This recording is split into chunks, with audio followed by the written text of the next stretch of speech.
गहन सघन मनमोहक बनकर मुझको आज बुलाते हैं, किंतु किए जो वादे मैंने याद मुझे आ जाते हैं। अभी कहां आराम बदा यह मूक निमंत्रण छलना है, अरे अभी तो मीलों मुझको चलना है। कहते हैं जिंदगी में व्यक्ति यदि एक बार सफल हो जाए, सफलता के उस पायदान तक पहुंच जाए, तो फिर एक तरह की शिथिलता आ जाना लाजमी है।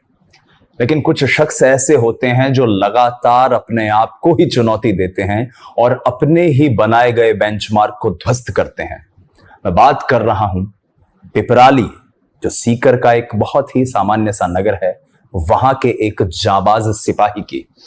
उस सिपाही की जिस सिपाही ने 20 साल तक भारतीय वायुसेना में सेवाएं दी, लेकिन जब सेवा निवृत्ति के उपरांत कई बार लोग ये सोच लेते हैं कि अब परिवार को समय देते हैं, तब उन्हें लगा कि नहीं, यहां से इस यात्रा को कहीं और ले जाना है। और ये यात्रा पहुंचती है विगत में जारी हुए ईओआरओ के परिणाम की, और उस परिणाम में पूरे राजस्थान में 38वीं रैंक वो हासिल करते हैं। इतना ही नहीं, जब एक्स सर्विसमैन कैटेगरी की रैंक को चेक किया जाता है तो पता चलता है कि पूरे राजस्थान में पहली रैंक आई है। लेकिन कहानी यहां भी खत्म नहीं होती। कुछ ही दिनों पहले जो आरएएस 2023 के परिणाम जारी होते हैं, तो उन्हीं जाबाज सिपाही की जो रैंक है वो राजस्थान भर में 764वीं रहती है और एक्स सर्विसमैन कैटेगरी में रहती है 7वीं। मैं बात कर रहा हूं ओम प्रकाश जी बुरडक की, एक ऐसी शख्सियत जिन्होंने कलाम एकेडमी के प्लेटफॉर्म के जरिए फिर से अपने अंदर की एक प्रशासनिक अधिकारी बनने की मंशा को जगाया, और उसकी परिणति आपके सामने है। एक सफल अधिकारी के रूप में उन्होंने इस परीक्षा में सफल होकर अपनी मेहनत का लोहा मनवाया है। सर, सबसे पहले तो आपको बहुत बहुत शुभकामनाएं, बधाइयां। कैसा लग रहा है सर कि एक के बाद एक सफलता के आप मानक गढ़ रहे हैं? सर सबसे पहले तो मैं बहुत बहुत थैंक यू एंड आभार व्यक्त करता हूँ कलाम एकेडमी का। जी सर। कह सकता हूँ टीम कलाम, जी सर, हम कह सकते हैं जी, कि जिसकी बदौलत आज मैं यहाँ आपके सामने बैठा हूँ जी, और मुझे एक तैयारी का मंच दिया, जी, और जो मेरा व्यक्तित्व उसमें निखार उसकी वजह से आया, और परिणाम आपके सामने ही है सर। जी सर। तो ये जो है मेरा सफर जो है 2023 में स्टार्ट हुआ था, और इनिशियली जो एक तैयारी के लिए जो आदमी को चाहिए कि उसके पास में एक अच्छा कंटेंट हो, बैठने के लिए एक सूटेबल जगह हो जहाँ से एक पॉजिटिव एनर्जी मिले, और फिर उस टेस्ट को जो आपने प्रिपरेशन की है उसको हम जांचें कि हम किस लेवल पे हैं। तो उसके लिए एक बहुत अच्छी लेवल की एक टेस्ट सीरीज हो। तो ये तीनों चीजें मेरे को यहाँ पे मिली, और जो हमारा लाइब्रेरी बेस्ड था जिसके अंदर एक जो ऑथेंटिक कंटेंट है, चाहे वो सीबीएसई बोर्ड से हो चाहे आरबीसी से वाला हो, तो उसके लिए बच्चे को मेहनत करनी पड़ती है कि अलग अलग जगह से लेने के लिए। तो वो यहाँ एक ही जगह मुझे मिला, और रेगुलर जो है एक कंटिन्यूटी उसमें बनाए रखी।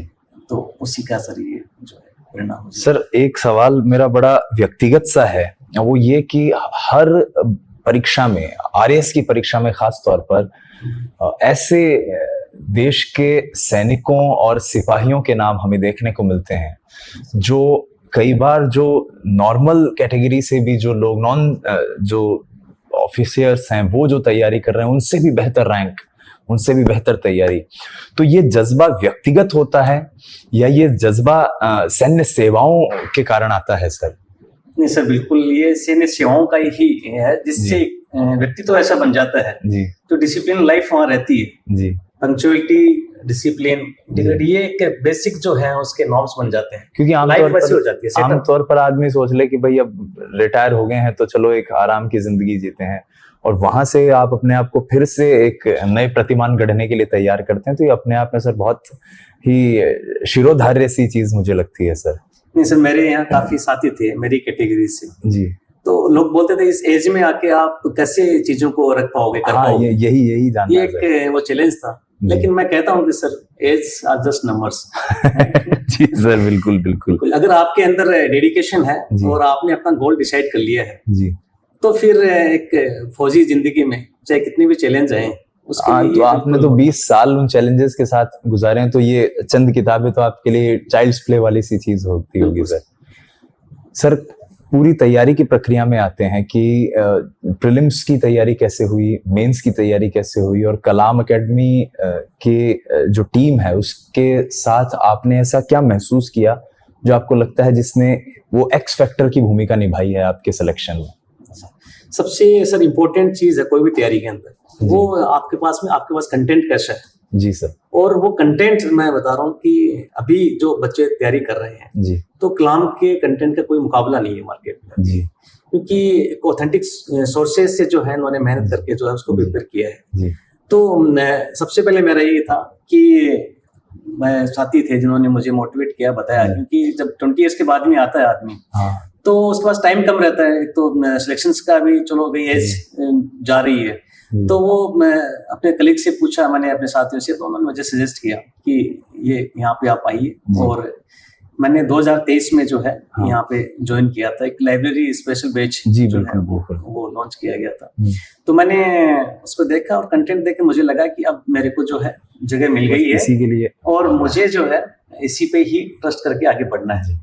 तो मेरा सबसे इम्पोर्टेंट कंटेंट मिल गया। तो जो लाइब्रेरी के अंदर जो एक पॉजिटिव एनर्जी है जी, क्योंकि तैयारी के अंदर जो है आपकी जो कंपनी कैसी है, वहाँ के लोगों का मूड कैसे है, तो हमारे जो साथी थे पॉजिटिव एनर्जी के साथ में सब लोग तैयारी करते थे, हेल्थी डिस्कशंस होता था। क्योंकि आरएस के एग्जाम के लिए जो है आपको एक ग्रुप होना चाहिए, तो वो ग्रुप मुझे यहाँ मिला जिसमें ऑलरेडी काफी आरएस सिलेक्टेड। अच्छा, कौन कौन सर, थोड़ा सा आप जिक्र करेंगे सर? हाँ, जैसे मैं सबसे मेन इम्पोर्टेंट जो राजेश जी सर है। जी जी हाँ, वो तो हम सबके मेंटोर हैं। बिल्कुल, वो सर बीच बीच में जो है हमें आते थे।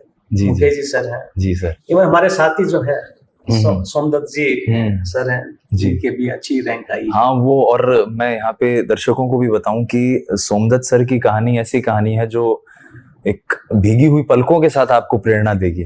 अपने आप में डेडिकेशन की एक ऐसी मिसाल है। तो मूल मुझे ये भी जानना है सर कि आपकी इस पूरी तैयारी की प्रक्रिया में कई ऐसे भी विद्यार्थी होंगे, जैसे आपकी 20 साल की सेवा रही होगी, और कई ऐसे होंगे जिनकी उम्र ही 20-25 साल है। तो बंद देख कर कदे कौन लगी होगी कि यार हम तो जोश भी ज्यादा है, रागमायन बहुत क्षमता भी चीजा ने याद करवा की ज्यादा है, अपन तो 20 साल तो सेवा में होगा, पाछा तैयारी की हिसाब से कराएगा के करना। उनमें और हमारे में जो मैंने ऑब्जर्व किया चीज जी सर, कि हमारे अंदर एक मैच्योरिटी का एक लेवल आ गया है। यूथ जो है टैलेंटेड है, नो डाउट, बहुत टैलेंटेड है, हमसे ज्यादा उनके अंदर ब्रेन है, सीखने की कैपेसिटी हमसे ज्यादा है, ये फैक्टर तो मानना पड़ेगा आखिर। लेकिन उनमें क्या है कि दिग्भ्रमित बहुत जल्दी हो जाते हैं, कंटिन्यूटी का उनमें अभाव है, डाइवर्जन उनके अंदर बहुत ज्यादा है। जो स्व का अनुशासन होता है, हाँ, सेल्फ डिसिप्लिन होना चाहिए, वो उनके अंदर, आत्म अनुशासन, वो उनके अंदर मुझे नहीं दिखा। हमारा जो ग्रुप था, मैं सबसे इम्पोर्टेंट मेरे जो एक साथी रहे हैं सुनील जी दाहिल है जी जी, और जिनके भी अच्छी रैंक है उनकी। बिल्कुल सर, वो मेरे शुरू से साथी थे जी, और ऑलरेडी 2 बार उन्होंने मेंस जो है जी क्लियर किया हुआ था। उन्होंने मुझे ये दिखाया कि आरएस के अंदर जो है आपकी कंटिन्यूटी बहुत इंपॉर्टेंट है, और टेस्ट राइटिंग जो आंसर राइटिंग उसका सबसे इम्पोर्टेंट रोल है जी।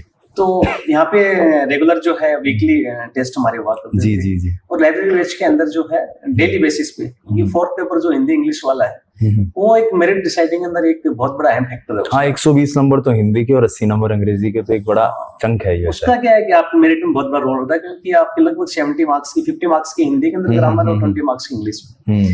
तो उसका जो रेगुलर जो हमारे जो टेस्ट हुआ करते थे जी, उससे एक बहुत बड़ा एक हमें मिला, और लाइब्रेरी के अंदर हमारे लिए कोई बाउंडेशंस नहीं थी, और एक पॉजिटिव जो है सपोर्ट है जो वो मिलता रहा जी। लाइब्रेरी में क्या कोई ऐसा भी था क्या कि भाई ये अगर टारगेट आपने अगर आज का अचीव नहीं किया तो उसके आपको गलत परिणाम भी भुगतने पड़ सकते हैं? क्या इतना वहां पे स्ट्रिक्टनेस थी, या ठीक है आओ जो पढ़ना है पढ़ लो, उस तरह का सा माहौल था? नहीं, बिल्कुल डिसिप्लिन था सर। अच्छा, टाइमली मॉनिटरिंग था जी। और हम तो ये सोचते थे कि ऐसा, क्योंकि हमारे तो उस डिसिप्लिन लाइफ से आए हैं जी जी जी, और हम जैसे किसी को ऐसे देखते थे तो यहाँ पे वही वाला जो डिफेंस वाला जो डिसिप्लिन था वो अपने लाइब्रेरी में डिसिप्लिन था जी, और वो जरूरी था सर। और फिर आप लोग और उसके सोने पे सुहागा वाली स्थिति हो गई, आप सब साथ जुड़ गए तो सर? हमारे 5-6 साथी थे जी, जो मतलब मेरी एज के थे, हम लोग जो थे जी डॉक्टर सर्विसमैन, मतलब जनरल के बंदे जैसे सोम जी हो गए, जी जी जी डॉक्टर साहब और डॉक्टर साहब हो गए, एक अशोक जी चार हो गए, सुनील जी दायल हो गए, जो हमारा एक सेम एज का ग्रुप था। जी तो बच्चों में एक डर था कि देखो वो इंस्पायर भी होते थे कि इस एज में देखो ये इतना टाइम बैठ रहे हैं, हाँ। मतलब सीटिंग जो हमारी थी लगभग, और बच्चों में एक वो खौफ भी होगा जो बड़े भाई को देखकर और या परिवार के एक बड़े सदस्य को देख के होता है। बिल्कुल बिल्कुल वो था उनके अंदर जी, कि कहीं जी, टोक ना दे हमें, कहीं बोल ना दे। और मुझे लगता है कि दिनेश भाई जैसे जो हमारे जो यंग चैंप्स हैं उनकी इस सफलता में आपको आपके सानिध्य का भी बहुत बड़ा रोल रहा होगा सर। मैं नहीं समझ सकता बिल्कुल हूँ। बिल्कुल, दिनेश जी का जो है वो जी। है, लेकिन उनका सेल्फ डिसिप्लिन मुझे बहुत अच्छा, जी मैंने उनसे काफी कुछ चीजें सीखी। जी हम लोग जैसे टेस्ट देते थे तो फिर हम आपस में डिस्कस करते थे जी और हम आपस में एक दूसरे की कमियां बताते थे कि ये जी, कमियां हैं, तो उनमें दिनेश जी ऑलरेडी 2 बार दे चुके थे, पिछली बार भी उनका क्लियर था। जी। तो उनके अंदर टैलेंट के साथ साथ में उनके मैच्योरिटी बहुत ज्यादा है उनके हाँ अंदर, बहुत ही अनुशासन उनका बहुत अनुशासित हाँ उनके बहुत जीवन में। अनुकरणीय अनुशासन है उसका, फॉलो करना चाहिए उस अनुशासन को। ऐसा है यूथ है बट उनमें क्या है कि यूथ जैसा वो वाला उनमें नहीं है, चंचलता नहीं है वो चंचलता, वाली। बहुत डिसिप्लिन वो है। जी सर और वो हमारे लिए भी एक इंस्पिरेशन जी है सर। कि देखो चीजें तो उससे क्या है कि पॉजिटिव फर्क मिलता है। लाइब्रेरी में हम लोग लगभग 60 लोग थे, जी तो सारे डिफरेंट अलग अलग लोगों में होते हैं। उससे क्या है कि एक वहां बैठ के हम लोग डिस्कस कर जी। लिया, एक दूसरे की कमियां जो हम खुद जी। नहीं पहचान पाएंगे, जी दूसरा बंदा वो अच्छे से जज करता है अपनी कमियां, दूसरे की कमियां को। जी सर तो उसमें क्या है कि आप सुधार कर सकते हो उसके अंदर ना, कि इस चीज में हमें सुधार यस करना है। सर। तो लाइब्रेरी बैच का ये मुझे सबसे अच्छा, मैं यहाँ पे विस्तार पूर्वक आपसे लाइब्रेरी बैच के बारे में जानना चाहूंगा, क्योंकि हम लोग तो उस टीम से आते हैं जिन्होंने उसकी पूरी संरचना तैयार की है, लेकिन आप वो साथी हैं जिन्होंने उस संरचना के मापदंडों को जिया है। तो लाइब्रेरी बैच क्या है, कैसे ये एक विद्यार्थी की सफलता में भूमिका निभाता है? क्योंकि विगत में भी हमारे सेकंड ग्रेड की एग्जाम में, ग्रेड 1 की एग्जाम में, संस्कृत विभाग जैसी परीक्षा में जहाँ पे बहुत सीमित सीटें आती हैं, कलाम के लाइब्रेरी स्पेशल बैच से बहुत सारे स्टूडेंट निकले हैं। तो ये लाइब्रेरी स्पेशल बैच कैसे आपको और अलग तरीके से तैयार करता है, इस बारे में मैं आपका जो है पॉइंट वो जानना चाहूंगा सर। इसकी सर एक तो सिलेक्शन की प्रक्रिया मुझे बहुत अच्छी लगी, इसमें जो मैं इनिशियल टेस्ट कंडक्ट करते हैं, देन फिर इंटरव्यू बेसिस के ऊपर जो है वो सिलेक्शंस लेते हैं जी। तो उससे क्या है कि एक लेवल के जो है बच्चे वो ही चिन्हित होके आप हाँ आते हैं, तो एक वो एक तरह से स्क्रूटिनाइज हो गए वो। हाँ वो हम कह सकते हैं जैसे सरकार ने जो सीईटी का जो फॉर्मूला लगा वो मुझे लाइब्रेरी का फॉर्मूला लगा जी। तो उससे क्या है कि एक लेवल के बच्चे आ गए जी। फिर टाइमली टेस्ट का कंडक्ट होना, तो वीकली जो आप बता रहे हो, वीकली और डेली बेसिस पे जो है। अच्छा डेली बेसिस पे भी टेस्ट रहते थे आपके? जो ये 4th पेपर का मैंने आपको डिस्कस किया था, जी। डेली बेसिस पे वो होते थे। अच्छा। इसके अलावा जो 5 मार्कर 10 मार्कर का जो मेंस के जो क्वेश्चंस हैं जी। वो जो अल्टरनेट डेज जो है हमें क्वेश्चंस देते थे और उसके अंदर कैसे आंसर की फ्रेमिंग करनी है, क्योंकि सब्जेक्टिव एग्जाम है और आपका जो आंसर राइटिंग अगर प्रैक्टिस नहीं है, आप में टैलेंट चाहे जितना भी हो, लेकिन अगर आप आंसर राइटिंग अगर नहीं ढंग से कर पा रहे हैं तो फिर आप वहाँ जो मेन एग्जाम में जो है वो उतना परफॉर्मेंस तो आपके आंसर कौन चेक करते थे सर वहाँ पे? यहाँ पे जो मेंटर्स थे हमारे जी, वो बार बार हमारे यहाँ पे आते भी थे और वही कॉपियां चेक करते थे। और फिर जो जैसे आमतौर पर ये देखा जाता है कि बच्चे टेस्ट सीरीज ज्वाइन कर लेते हैं, मेंस की खास तौर पर आंसर चेक उनके पास एक वो लिस्ट आ भी गई कि भाई आपके 4 में से 3 नंबर मिले, लेकिन 5 में से 3 नंबर मिले, माफ कीजिएगा, लेकिन जो 2 नंबर कटे उसको कोई आइडिया नहीं है। तो क्या उसके बाद एक तरह का कोई एनालिसिस या डिस्कशन जैसा भी कुछ होता था कि भाई आपने यहाँ पर इस उत्तर को अगर ऐसे लिखा होता तो शायद और बेहतर हो पाता, या ऐसा भी कुछ? उसमें सर एक मॉडल आंसर की हमें मिलती थी जी, और जो हमारी कॉपियां थी उसमें प्रॉपर मेंशन रहता था कि ये चीजें आपने जो है इसमें सुधार करना है। जी। आंसर का जो है जैसे एनालाइज का कोई क्वेश्चन आ गया जी, तो उससे हमें पॉजिटिव एंड नेगेटिव दोनों उसके अंदर रिस्पॉन्स करने हैं। तो मैं मेनली अभी जो नया पैटर्न आया है जी सर, जैसे अभी 24 वाला मेंस का मैं एग्जांपल दूं या 23 वाले में भी क्वेश्चंस काफी ऐसे थे जो एनालिटिक क्वेश्चंस थे जी। फैक्चुअल क्वेश्चंस में तो क्या है कि आपने फैक्चुअल लिख दिया है, हाँ वो परिभाषा है वो उतनी लिखनी है सर। हाँ बट अभी जो पैटर्न है उसके हिसाब से इसमें आंसर राइटिंग का बहुत बड़ा रोल है। और जो नए बच्चे हैं उनको अभी लिखने का भी नहीं आइडिया रहता कि कैसे है, जो एक बार मेंस दे चुका है उसको तो बेसिक आइडिया लग जाता है। तो उससे क्या है कि जो मेंटर्स जो हैं वो समय समय पे आते थे और उन्होंने बताया है कि ये जो है आपकी कमियां हैं और इंडिविजुअली बेसिस पे किसी को भी कोई भी डाउट हो तो उसके लिए कभी भी जाके हम लोग डिस्कस कर सकते हैं और पूछते थे और सुधार जो है वो धीरे धीरे लगातार तो एक होने वाली प्रोसेस है लगातार। सर आपसे मैं बहुत क्रिटिकल लेवल पर ये जानना चाहूंगा कि 5 या 4 ऐसी चीजें जो आपको लगता है कि हर आरएएस विद्यार्थी को अवश्य या अनिवार्यतः करनी चाहिए, और 5 या 4 ऐसी चीजें जो अगर आप आरएएस की तैयारी करने हो तो अनिवार्यतः आपको नहीं करनी चाहिए, वो आपकी नजर में क्या हो? सबसे पहले मैं बोलूंगा डिसिप्लिन लाइफ होनी चाहिए आपकी जी।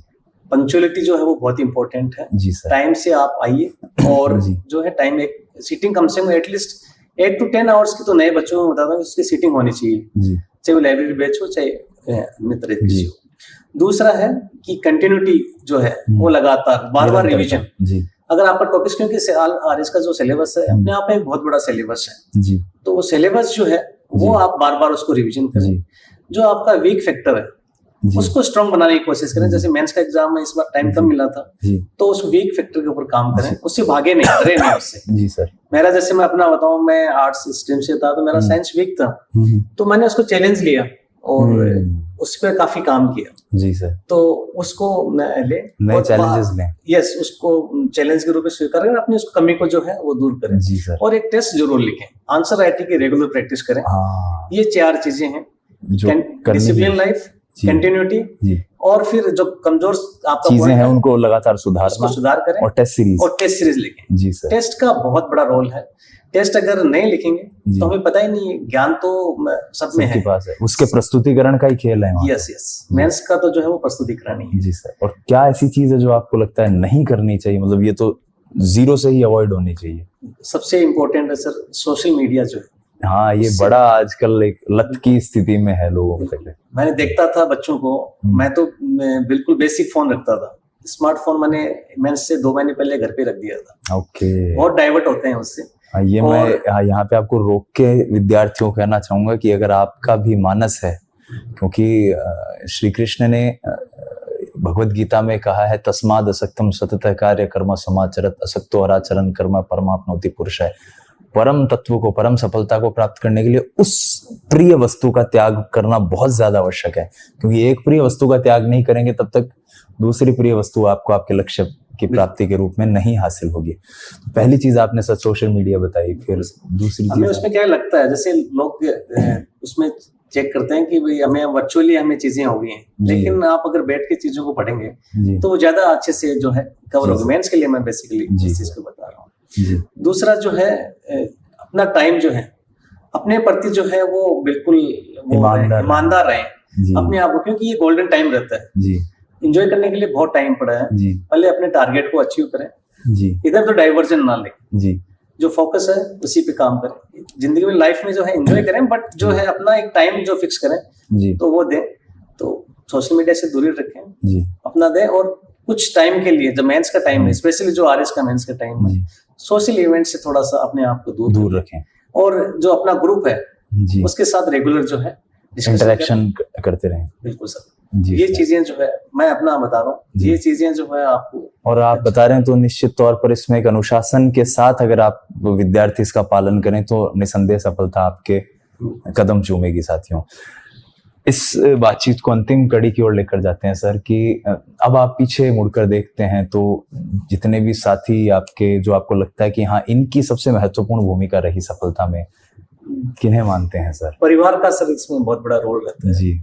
तैयारी हम करते हैं लेकिन अगर आप परिवार का सपोर्ट नहीं है जी, तो फिर थोड़ा सा आप डिस्टर्ब होते हैं। परिवार से अगर आपको पॉजिटिव एनर्जी मिलती रहेंगी जी, तो मदर वो आपकी तैयारी को और एम्प्लीफाई करती है। बिल्कुल सर, बिल्कुल जी। उनका जो मॉरल सपोर्ट है जी, वो अपने आप को एक बूस्ट अप करते हैं जी। तो इसमें सबसे इम्पोर्टेंट रोल मेरी मदर का है जी।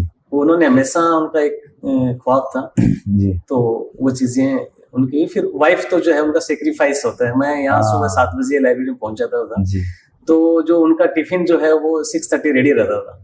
क्या बात है सर। तो उनका एक पॉजिटिव, बच्चों को फिर संभालना, क्योंकि इस एज में बच्चों की भी उनकी पढ़ाई है। सही है सर। तो 3 साल में उन्होंने मुझे बिल्कुल फ्री कर दिया था। ये तो बहुत बड़ी चीज है सर। तो वहां से एक पॉजिटिव वाइब्स हमें मिली। तो बच्चे भी पूछते थे जी, अरे पापा आपका रिजल्ट कब आ रहा है? मतलब हमसे ज्यादा चिंता जो है वो बच्चों को रहती है जी। तो वो है, प्लस अपने 2 दोस्त हैं, अच्छे दोस्त हैं जी। तो हमारे यहीं पे थे दिनेश जी काजला जी, सुनील जी दाहिल जी, सोमदत्त जी सर। रिजल्ट आने के बाद बच्चों का क्या रिस्पांस रहा सर? वो जो एक बाल सुलभ जो रिस्पांस था बिल्कुल, बच्चे जो हैं वो बहुत ही प्राउड फील कर रहे थे और एक इंस्पिरेशन उनके लिए कि पापा इस एज में इतना मेहनत कर रहे हैं। हाँ, तो हमें भी अब उसी बेंचमार्क को क्रॉस करना है जो पिताजी ने सेट किया है सर। बिल्कुल सर, बिल्कुल। चलिए सर, यहाँ पर इस बातचीत को इस औपचारिक स्तर पर मैं स्थगित करूंगा, खत्म तो नहीं कहूंगा, क्योंकि बहुत जल्द हम सर से फिर मिलेंगे और विस्तार से चर्चा करेंगे।